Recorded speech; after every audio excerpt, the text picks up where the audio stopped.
네, 안녕하세요. 글로벌 마켓 앤 이코노미 시간입니다. 오늘도 역시 또 첫 번째 코너 마켓나우 시작해 보도록 하겠습니다. 뉴스핌 황숙혜 부장님과 함께합니다. 어서 오세요. 안녕하세요. 네.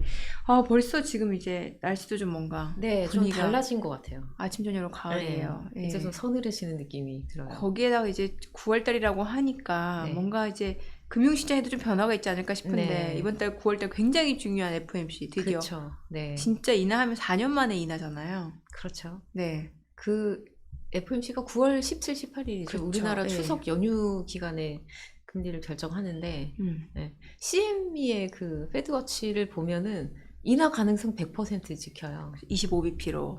25bp 가능성이 70%, 네, 그리고 그리고 50bp 가능성이 30%로 B컷도. 나와요. 예, 그러니까 채권 트레이더 중에서 네. 50bp 인하할 거라고 보는 의견도 꽤 어, 된다는 얘기죠. 어쨌거나 네. 이때가 이제 9월이 변곡점이 될 거다 이런 얘기들이 많고 이미 어찌됐든 월가에서는 피벗이다. 예, 네. 월가에서는 이미 뭐 피벗 이후의 시장 상황 어떻게 될 거냐, 금리 인하 폭이 최종 금리 인하가 어디까지 갈까 이런 거를 염두에 두면서 이제 새 판을 짜기 그렇죠. 시작했어요, 이미. 그 제일 이제 눈에 띄는 게 최근 들어서 채권 시장으로 자금이 굉장히 많이 몰리고 있어요. 음, 그 금리가 이게 떨어지면 가격이 예, 올라가니까. 그런 부분도 있고, 그러니까 연준이 금리를 내리는데 왜 채권을 사라고 얘기를 할까? 그리고 또 실제로 자금이 왜 몰려들까? 이게 지금 기준금리가 5.25에서 5.5%잖아요. 근데 이제 본격적인 인하 사이클이 시작이 되면 지금 금리가 제일 높은 거잖아요. 그렇죠. 당분간은. 이 그렇죠. 사이클이 넘어갔다가 다시 오르면은 달라질 수가 있겠지만 그렇게 꺾이기 전에 그 전까지는 어쨌거나 한동안은 지금이 제일 높은 금리란 말이에요. 그래서 이거를 그 장기 투자자들 구조적으로, 비즈니스 구조적으로, 그리고 재무적으로 장기 투자를 해야 되는, 장기간 그 자금을 묶어둬야 되는 이런 기관 투자자들은 지금 이 금리에 묶어두자, 이 금리를 음, 확보하자, 이런 움직임이 있는 거죠. 그리고 네. 개인들 중에서도 자본 차익보다는 인컴 투자를 해야 되는 분들 계시잖아요. 뭐 은퇴자라든지. 그렇죠. 네, 이런 분들도 마찬가지예요. 그러니까 인컴 투자를 위해서 지금 이 금리에 돈을 좀 묶어 놓고 싶다, 이런 음, 예, 그런 바람이 있는 거죠. 지금 네. 그래프를 보시면은 파란색으로 계단처럼 생긴 게 이게 금리예요. 그리고 빨간색이랑 노란색이 2년물, 10년물 국채 수익률인데 시장 금리는 이미 반영해서 떨어질 거 반영해서 떨어지기 시작했죠. 5% 작년에 둘 다 넘었었는데 지금 4% 밑으로 그러네요. 예, 떨어졌고, 지금 여기서 더 떨어질 거라고 생각하니까 이제 서둘러서 이 금리를 확보하자, 붙들자, 이런 움직임이 채권 펀드로 자금을 몰아가고 있는 거죠. 그리고 인컴 투자자가 아니더라도 앵커님 말씀하신 것처럼 채권은 금리가 떨어지면 가격이 오르잖아요. 맞아요. 예, 예. 이런 그 자본 차익을 노리는 그런 투자도, 베팅도 있는 거죠. 그래서 TLT라고 이제는 굉장히 익숙한 상품이에요, 이 상품이. TLT. 예, 연준이 금리 올릴 때 계속 얘기가 나왔던 상품인데, ETF죠. 상장 네. 지수 펀드인데, 아이쉐어가 출시한 펀드고, 미국 국채 20년 이상, 만기 20년 이상 장기물에 하는 그런 펀드인데, 모닝스타에서 집계한 거 보면은 8월 1월부터 26일 사이에 유입된 자금이 40억 달러예요. 이게 이 상품이 출시된 게 2002년이었어요. 그러니까 22년 정도 된 상품인데 출시 이후에 네 번째로 큰 음, 규모의 월간 기준으로. 그리고 올 초부터 이제 유입된 총액이 100억 달러 찍었거든요. 근데 40억 달러가 최근 한 달 사이에 들어온 거니까 지금 그 국제 투자 열기가 굉장히 뜨겁다, 이런 의미로 해석이 가능하고요. TLT뿐만이 아니라 그 EPFR이라는 유동성만 전문으로 보는 리서치 기관이 있는데, 여기서 집계한 걸 보면은 8월 이후에 미국 국채에 투자하는 그 ETF에 유입된 자금이 총 122억 달러 정도 되는 걸로 음, 나왔고요. 이게 작년 10월 이후로 최대예요. 그리고 어, 올 1월에서 7월 사이에 채권, 그러니까 국채 말고 채권 전체로 볼 때, 그리고 뮤추얼 펀드랑 ETF랑 같이 볼 때 유입된 자금이 한 2,800억 달러 넘게 되는 걸로 나왔고, 이게 작년 연간 유입 그 자금보다도 많아요. 그래서 2022년에는 3월에 연준이 금리 올리기 시작하고 빅스텝도 하고 자이언트도 하고 이러면서 자금이 2천억 달러 이상 빠져나갔거든요. 그러니까 이번에 올 들어서 굉장히 많이 변화가 생긴 거고 특히 최근 한 달 사이에 자금 동향이 많이 바뀐 거죠. 아이비들이 하는 얘기를 한번 보면 JP 모간 역사적으로 볼 때 연준이 금리 인하 사이클을 시작하고 나서 6개월 사이에 채권 수익률이 굉장히 좋았다는 거예요. 그래서 지금이 적기라는 거죠. 지금부터 6개월 사이가 황금 기간이다. 이렇게 얘기해요. JP 모건은. 그리고 UBS는 그 지금까지 피벗이 연기가 됐잖아요. 올 초만 해도 빠르면 1월부터 시작해서 그렇죠. 올해 뭐 6번, 7번 내릴 거다 했는데 지금까지 연기하다가 이제 내린다는 거잖아요. 이런 상황 때문에 현금 자산의 수익률이 채권보다 높았다는 거예요. 실제로 MMF, 머니마켓 펀드인데 이게 제로금리 때는 정말 뭐 장롱에 돈 넣어두는 거랑 똑같았단 말이에요. 근데 지금 이 상품이 일주일 동안 상품마다 조금씩 다르긴 한데 일주일 동안 예치하면은 연율 기준으로 5% 금리를 받을 수 있어요. 채권보다 현금성 자산이 수익률이 더 좋은데 이제 피벗을 하면 상황이 달라질 거다. 채권이 더 유리해질 거다. 이런 얘기를 해요. 그리고 전문가들이 채권 중에서도 특히 장기채 얘기를 많이 해요. 그리고 실제로 자금도 그쪽으로 몰리고 있는데 이게 왜 그러냐면 장기물이라는 게 듀레이션이 길다는 뜻이잖아요. 그러면은 채권의 구조적인 특성인데 듀레이션이 길면 그 금리가 정책 금리가 떨어질 때 단기물에 비해서 금리 떨어지는 속도가 느려요. 그래서 이쪽이 좀 더 안전하다 이런 특성이 있는 거고 그 반면에 수익률이 그 똑같이 떨어질 때 1bp씩 떨어지더라도 똑같이 떨어져도 단기물보다 장기물에 그 떨어지는 그러니까 듀레이션이 길 때 수익률이 떨어질 때 가격 민감도는 커요. 그러니까 똑같이 떨어져도 단기물 가격보다 장기물 가격이 더 많이 오른다는 거죠. 그래서 그 자본 차익의 무게를 두고 투자를 하는 채권 투자자라면은 장기물 쪽으로 가고 싶겠죠. 이런 부분까지도 감안해서 보시면 될 것 같아요. 지금 듀레이션 말씀을 주셨는데 사실 뭐 채권 투자하시는 분들은 좀 이게 익숙하실 수 있겠습니다만 또 이게 좀 용어가 어렵게 느껴질 수도 있잖아요. 채권 투자 개인들이 채권 투자하는 게 어려워하세요 실제로. 접근성이 용이한 편은 아니죠. 그러니까 어려운 용어도 많고 매크로도 볼 수 있어야 되고 이게 매크로 전망이라는 게 쉽지 않은데 개인이 그 맥을 짚어서 투자하는 게 쉽지가 않죠. 근데 듀레이션이라는 용어도 채권 투자하려면 반드시 알아야 되는 개념 중에 하나예요. 근데 여러 가지로 설명을 하는데 이게 간단하게 말하면은 투자 자금을 회수하는 기간이에요. 그러니까 채권이라는 거는 주식하고 달리 만기가 있잖아요. 그렇죠. 그러면은 내가 어떤 채권에 투자를 했는데 10년짜리예요. 그러면은 이 자금을 회수할 때까지 걸리는 기간이 10년짜리 채권이면 10년 아니야? 이렇게 생각할 수 있는데 그 만기가 다르다는 거죠. 이게 왜 그러냐면 채권이 이자를 주지 않으면 만기랑 듀레이션이 똑같겠죠. 그렇죠. 근데 채권이 이자라는 걸 주잖아요. 현금 흐름이 발생하잖아요. 이것 때문에 그 만기는 따로 있고 실제로 내 자금을 회수하는데 걸리는 시간은 또 다르다는 거죠.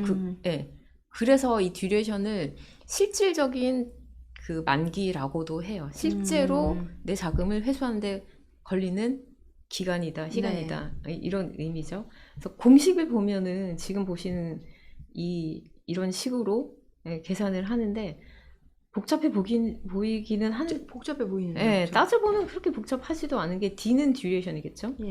T는 중학교 때 배웠던 것 같은데 소문자 T는 기간이고 대문자 D는 만기겠죠.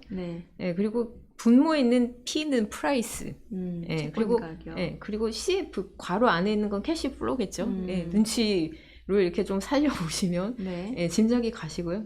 옆에 조그맣게 T가 붙어 있으니까 그 채권이 이자를 주는 구간이 있잖아요. 각 구간의 CF, 현금 흐름이라는 거고 PV가 붙은 거는 그 현금 흐름의 가치라는 뜻이겠죠.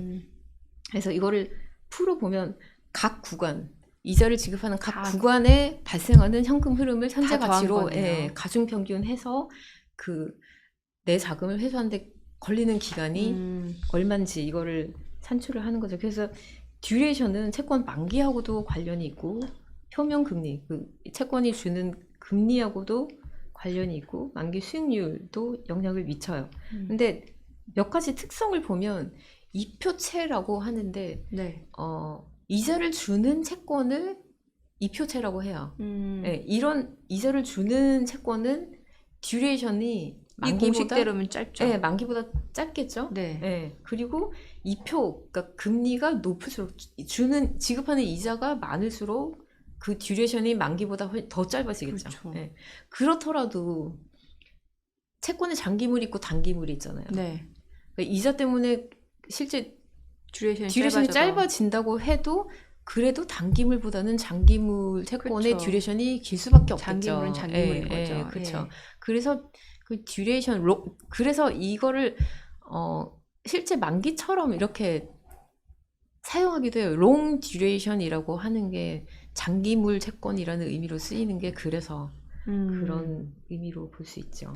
그래서 이게 네. 그래서 듀레이션에 대해서는 이 정도 개념을 가지고 이해를 하시면 충분하시지 않을까 생각이 들어요. 듀레이션하고 만기의 개념에 대해서 저희가 알아봤는데 그러면은 투자자 입장에서 어떤 상품에 투자하는 게 좋을까요? 지금 말씀드린 TLT. TLT. 그러니까 우리나라에서 이렇게 투자를 하려면 ETF가 사실 제일 쉽잖아요. 간단하잖아요. TLT가 대표적인 상품으로 꼽혀요. 지금 장기물 ETF. 국채. 네. 이게 8월에 전체 유입된 ETF로 유입된 자금이 122억 달러인데 40억 달러가 TLT로 몰렸으니까 네. 대표 비중이 상품이라는 높네요. 얘기죠. 네. 그만큼 손바뀜이 크고 유동성이 풍부하니까 유동성이 풍부하다는 얘기는 어떤 의미에서는 투자 어떤 리스크가 좀 제한적이다 이렇게 볼 수 있는 거고요. 그리고 가격도 최근에 좀 많이 올랐어요.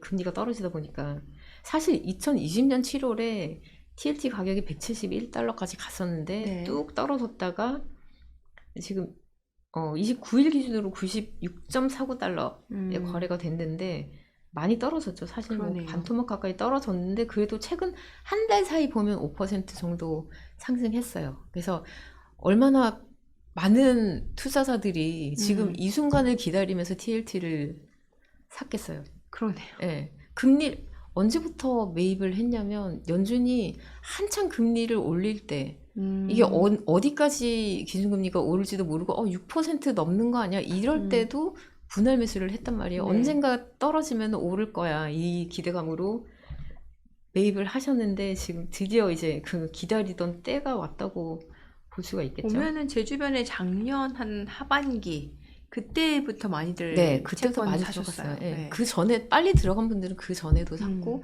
작년 하반기부터 이제 피번 얘기가 슬슬 맞아요. 나오면서 네. 샀는데 연초에 그게 지금까지 지연이 되다 보니까 많이 실망을 하셨겠죠. 언제 들어갔냐에 따라 다르겠지만 이게 좀 변화가 이제 변곡점이 생기지 않을까 그런 생각이 들고요. 지방채를 추천하는 의견도 있어요. 왜냐면은 지방채는 국채보다는 금리가 상대적으로 낮은데 연준이 통화 완화를 하면 신용 스프레드가 축소가 돼요. 그러면은 리스크가 좀 떨어지는 셈이죠. 와, 이것도 설명이 좀 쉬워야 될 것 같은데요. 아, 그래요? 예. 그냥 이거는 직관적으로 알 수 있을 신용 스프레드라는 거는 안전 자산이 있고 위험 자산이 있으면 그 신용의 스프레드가 얼마나 간극이 얼마나 벌어지냐 이거예요. 그래서 안전 자산보다 위험 자산의 프리미엄이 높겠죠? 그렇죠. 내가 이자 더 줘야 이거 사지. 안전 자산으로 안전 자산 대신 이거를 위험 자산을 살려면은 프리미엄 더 줘야 돼. 보통 정크본드 살 때 그렇잖아요. 그렇죠. 근데 통화 완화가 되면은 긴축할 때는 이게 신용이 좀 타이트해지는 거고 완화가 되면 스프레드가 좀 축소되는 효과가 있어요. 이러다 보니까 자산 규모가 좀 큰 기관들 같은 경우에는 리스크가 좀 작아질 때 지방채를 사두자 이런 움직임이 있어요. 이게 또 그 연방 정부에서 부과하는 세금에 면제되는 채권도 있고 이러다 보니까 지방채가 절세 효과 측면에서도 자금이 좀 이동을 하는 상황이고, 그리고 또 하나가 남미 채권 쪽이 최근에 굉장히 인기가 많아요. 가격도 올랐어요. 네. 멕시코, 페루, 뭐 브라질, 콜롬비아나 칠레까지도 가격이 뛰는데, 지금 보시는 그래프가 그 내용이거든요. 라틴 아메리카의 네. 달러 말고 그 현지 통화 표시 음. 채권의 가격 추이인데, 지금 보시면은 8월이 연초 이후에 제일 많이 올랐어요. 왜 이렇게 되냐면 그 UBS 포함해서 IB들이 네. 남미 국가, 뭐 멕시코 포함해서 인플레이션이 여기도 이쪽 지역도 좀 둔화가 되니까 금리를 더 내릴 거라고 얘기를 아. 하는데, 금리를 내릴 때 투자자들이 신경이 쓰이는 게 그러면은 자금이 이탈하지 않을까? 금리 높은 쪽으로 예, 옮겨가니까. 이런 걱정, 이런 신경을 좀 쓸 네. 수밖에 없는데, 그렇죠. 연준이 금리를 내려주면 자금이 그 이탈할 가능성이 좀 걱정을 덜겠네요. 덜 해도 되는 예. 거죠. 이런 문제 때문에 자금이 몰리는 경향이 좀 있고, 그리고 멕시코 경우에는 페소가 6월 이후에만 한 13% 떨어졌는데, 달러를 가진 투자자 입장에서 페소가 떨어지면은 그쪽 채권의 가격이 가격 메리트가 싸진 거니까 가격 메리트가 높아진 거죠. 그렇죠. 이런 측면에서 매입하려는 세력들이 좀 있는 걸로 보입니다. 그래서 연준 피벗은 뭐 국채뿐만 아니라 남미 지역 채권까지도 영향을 미치고 있어요. 그리고 실제로 주식시장에서도 뭔가 연준이 금리 인하를 할 걸 대비해서 지금 최근에 보면은 섹터별로 움직임이 좀 네. 다르게 나타나는데, 네. 보면 뭐 부동산이라든지 아니면 유틸리티, 네. 뭐 금융 이런 쪽 수익률이 그렇죠. 좋더라고요. 부동산 쪽은 금리가 떨어지면은 부채가 많은 섹터에 유리하잖아요. 그렇죠. 네, 이자 부담이 그래서, 주니까. 네, 그래서 좀 투자 메리트가 좀 높아지는 측면이 있고, 이게 최근에 관심을 많이 받는 게 배당주거든요, 사실. 옛날에는 배당주 하면 찬바람 불 때, 우리는 그렇죠. 그건 이제 국내 쪽이긴 하죠. 네, 예. 사실 뭐 팬데믹 때라든지 2022년에 금리 세게 올리면서 주식시장이 망가진 적이 있었잖아요. 이때 빼고는 배당주가 상대적으로는 좀 저조했어요. 맞아요. 성장주에 비해서. 근데 그러니까 빅테크가 워낙에 강해서 그러기도 했지만, 금리가 오를 때는 배당주의 인기가 좀 시들해져요. 왜냐면은 배당주에 투자하는 투자자들은 인컴이 중요한 거잖아요. 그렇죠. 예, 정기적으로 얼마씩 들어오는 네네. 캐시플로우가 중요한데, 이게 금리가 오르면 예금금리도 오르고 채권금리도 오르는 거잖아요. 그러면 선택지가 많아진다는 그쵸. 뜻이잖아요. 굳이 배당주에 굳이 투자 안 해도. 배당주에, 없어도 네. 그렇게 하지 않아도 뭐 예금의 고정 뭐 1년에 그렇죠. 얼마 이렇게 받을 수 있다는 얘기죠. 이래서 그 배당주에 관심이 좀, 금리가 오를 때는 저조해지는데 지금은 떨어지기 그러네요. 시작하는 상황이니까, 금리가 떨어지면 채권의 이자도 떨어질 수 있고, 이러다 보니까 이제 배당주로 관심이 넘어가고 있는 거죠. 그리고 이제 엔비디아의 실적, 사실 매출 2배 이상 뛰었는데도 월가는 실망스럽다 이러면서 빅테크에서 좀 로테이션이 있지 않을까. 네. 그러면서 배당주가 좀 관심을 받는 측면도 있어요. 근데 월가가 배당주 투자 좋은데 이구동성 하는 얘기가, 그냥 배당 수익률만 보고 제발 사지 마라 이런 얘기를 해요.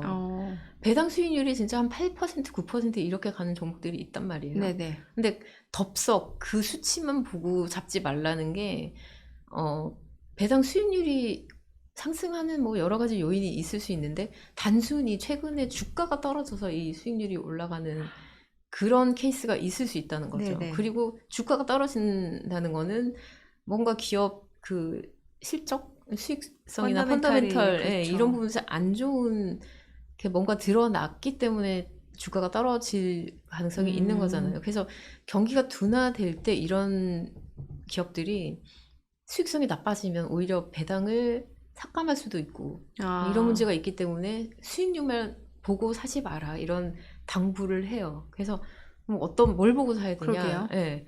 월가는 그 배당 수익률 자체보다 배당 인상 폭을 보라고 얘기를 해요. 배당 인상. 배당을 인상한다는 건 그만큼 기업의 수익성이 좋다는 그렇죠. 얘기고, 그리고 경영진이 주주 환원에 대해서 그만큼 적극적인 의지를 가지고 있다는 의미잖아요. 네. 그래서 이런 기업이 투자자 입장에서 보면은 좀 매력적이라는 거죠.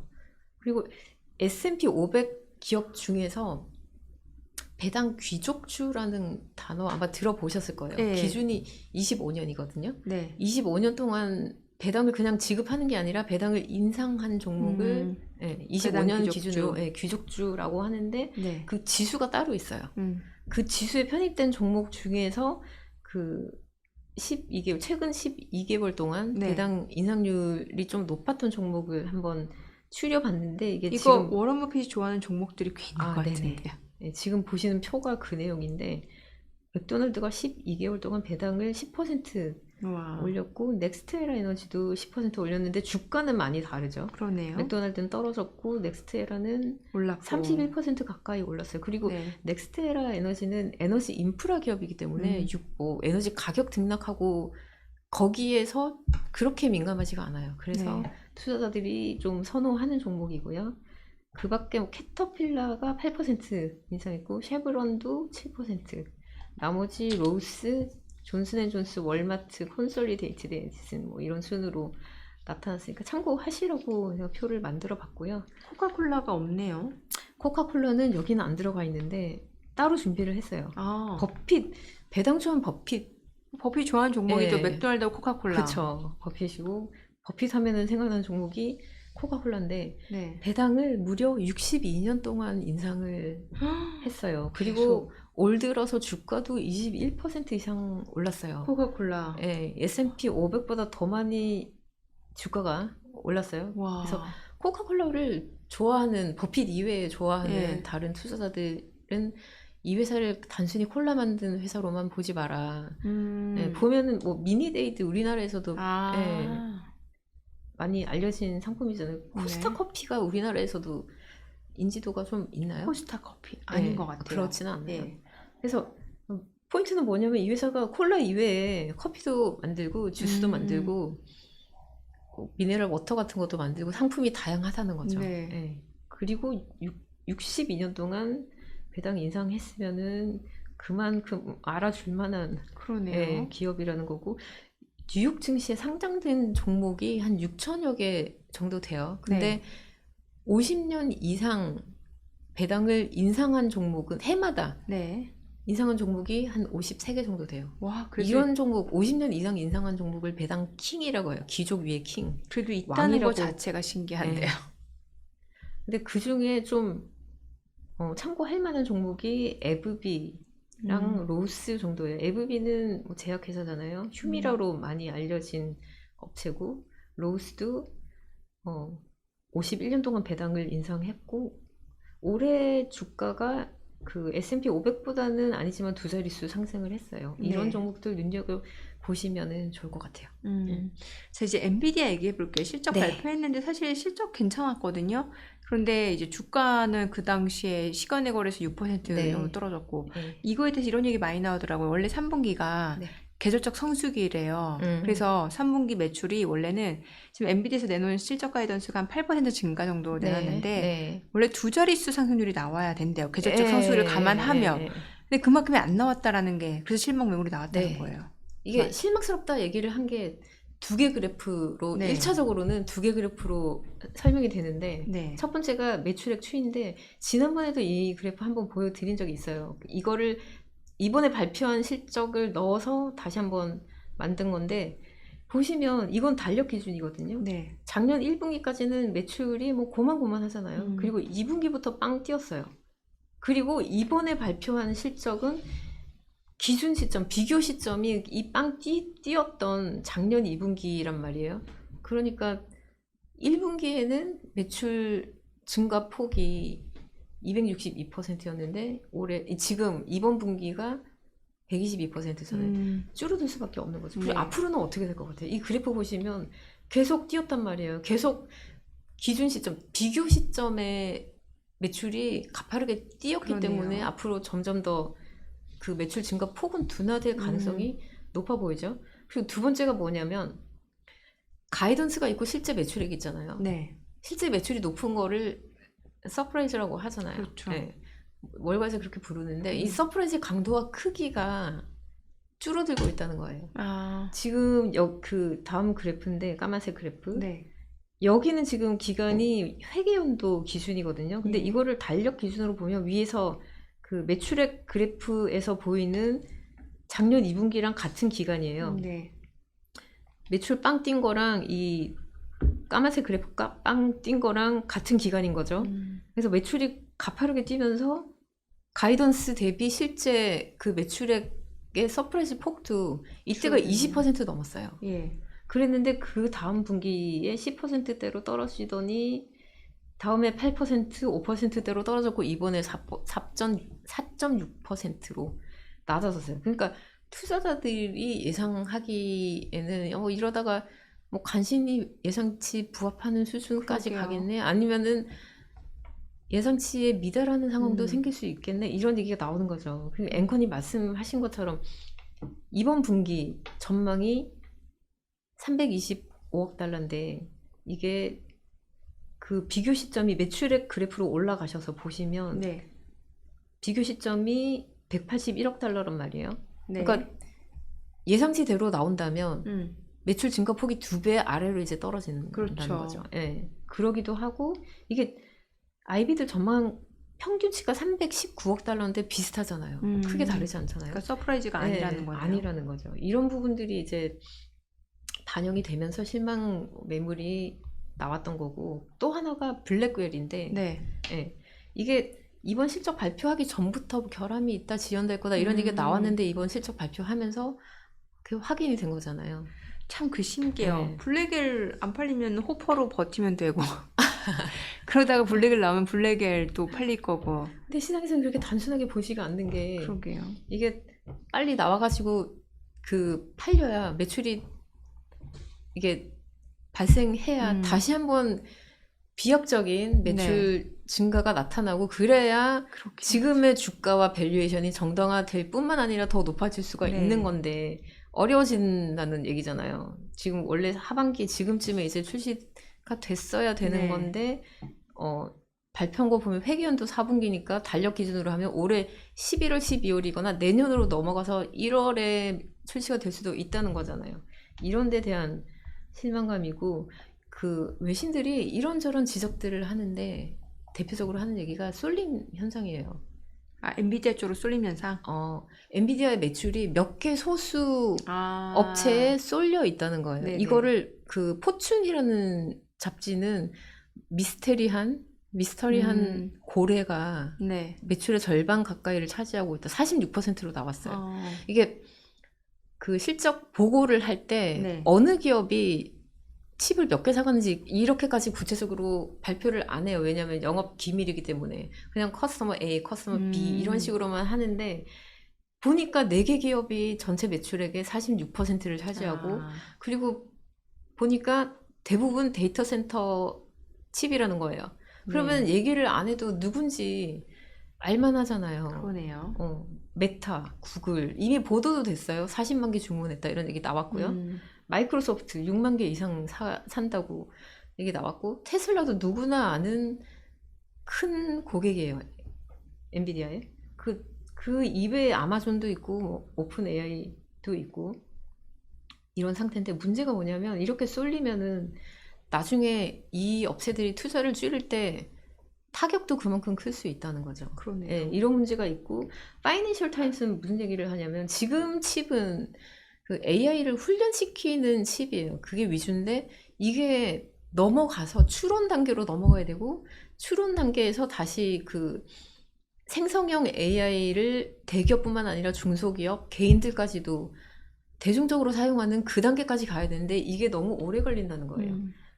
그리고 월스트리트 저널은 어떤 얘기를 하냐면 소형화 얘기를 해요. 네. 젠슨 황이랑 엔비디아가 계속 강조하는 게 우리는 크고 강해 이런 얘기를 계속 하거든요. 네. 근데 가만히 보면 지금은 새로운 추세, 물론 데이터 센터와 그 클라우드 관련한 칩이 아직까지는 수요가 유지가 되고 있어요. 많이 아직도 팔리고 있고 앞으로도 일정 부분 수요가 계속 늘어날 것 같은데 동시에 어떤 추세가 새로 생겨나고 있냐면 소형화, 온디바이스라는 말씀 그쵸. 드린 적 예. 있었잖아요. 그 AI가 개별 기기 요런 태블릿이나 아니면은 스마트폰에 들어간다는 거잖아요. 애플의 지금 최신형 폰도 그런 경우고 그렇죠. 이게 칩이 크면은 비용이 더 많이 들 수밖에 없고 대중적으로 쓰려면 비용이 낮아져야 되잖아요. 그렇죠. 그래서 소형화가 답이다 이런 얘기가 지금 공감대가 형성되고 있는데 엔비디아는 계속 우리는 크고 강하다 이런 얘기만 하고 있으니까 갑갑하다는 거죠. 그리고 IT 전문가들은 무슨 얘기를 하냐면 그 젠슨 황 대표가 이번에 블랙웰의 디자인을 바꿀 거다 이런 얘기를 했잖아요. 네네. 설계에 뭔가 예. 결함이 있다고. 이게 설계가 어려운 게 결국은 사이즈 때문이라는 거예요. 이게 블랙웰이 지금 현재 제일 사양이 높은 칩이 호퍼 H100이잖아요. 이거보다 사이즈가 한 2배 정도 크고 트랜지스터는 한 2.6배 많이 들어가고 이렇다고 해요. 그러면은 그 실리콘을 큰 거 하나에다가 이걸 만드는 게 아니라 2개를 붙여서 해야 된대요. 네. 그렇기 때문에 굉장히 정교한 기술이 필요하고 완벽에 가깝게 만들지 않으면 이 조그마한 결함만 있어도 4만 달러짜리 물건인데 이게 쓸모없는 물건이 돼버릴 수 있다는 거죠. 이런 현안들이 종합적으로 작용해서 이번에 실적 발표한 다음에 주가가 좀 떨어지지 않았나 이런 해석을 합니다. 그래서 많은 분들이 이제 그중 궁금해하는 거는 그러면은 이 엔비디아를 비롯해서 AI 포트폴리오 비중을 좀 축소를 해야 되냐 이거거든요. 네, 엔비디아 이미- 주가 좀 네, 어떤가요? 그 14F 보고서 말씀드렸잖아요. 네. 드러켄밀러 예, 포함해서 이미 큰 손들이 엔비디아뿐만 아니라 빅테크 줄이는 움직임을 2분기에 이미 보여서 확인됐죠. 근데 그 아이비드 주가 전망, 엔비디아 주가가 지금부터 앞으로 네. 어떻게 될 건가 네. 이런 부분에 대해서는 내용이 굉장히 엇갈리는데 네. 뱅크 오브 아메리카라든지 UBS라든지 대부분의 아이비들은 여전히 낙관적으로 보고 있어요. 왜냐하면은 AI 혁신이 그렇다고 멈추지는 않을 거다. 그렇다고 본다면은 투자가 아직은 초기 단계다. 그래서 엔비디아의 칩 수요가 그렇게 뭐 급격하게 줄어들지는 않을 거다. 이런 얘기를 하는데 반면에 저는 개인적으로 좀 눈길이 갔던 게 머스케티어 캐피탈 파트너스라는 잘 알려지지는 네네. 않았는데 자산 운용사예요. 근데 이 회사에서 무슨 얘기를 하냐면 지금부터 빅테크의 설비 투자가 어떻게 되는지 이걸 지켜봐야 된다 이런 얘기를 해요. 그 알파벳이 2분기에 90% 이상 늘렸어요, 캐파를. 마이크로소프트도 77% 늘렸는데 네. 아직은 AI로 돈을 뭐 이렇게 많이 벌지는 못하지만 투자를 우리는 한다 이런 입장인데 이게 뭐 갑자기 멈추지는 않겠지만 우리 속도 조절 좀 해야 되지 않아? 이런 움직임이 나타날 수 있다는 거죠. 그렇게 되면 아까 말씀드린 것처럼 매출 쏠림 현상이 굉장히 큰데 빅테크가 속도 조절에 나서면은 엔비디아 매출도 속도 조절을 당할 수 있다는 거죠. 네. 그래서 지금부터는 이 빅테크의 캐파를 좀 주시하면서 지금 당장 떨어졌다고 해서 급하게 살 건 없다라는 게 이 머스케티어의 의견입니다. 이거 여담인데 짧게 여쭤볼게요. 그 엔비디아가 오픈 AI 1억 달러 투자할 수도 있다. 네. 이 얘기 나오잖아요. 네. 이게 어느 정도 규모인가 제가 봤더니 마이크로소프트가 130억 달러 투자했잖아요. 오픈 AI. 그렇죠. 네네. 근데 엔비디아 1억 달러. 이거 어떤 의미예요? 글쎄요. 뭐 이렇게 숟가락 걸치고는 싶은데 그 정도. 그렇죠. 그렇지 않을까요? 공격적으로 보이지는 않잖아요. 전체 수익에 대비할 때. 네, 마이크로소프트가 지분 49% 갖고 있는데. 네, 그죠? 그렇죠.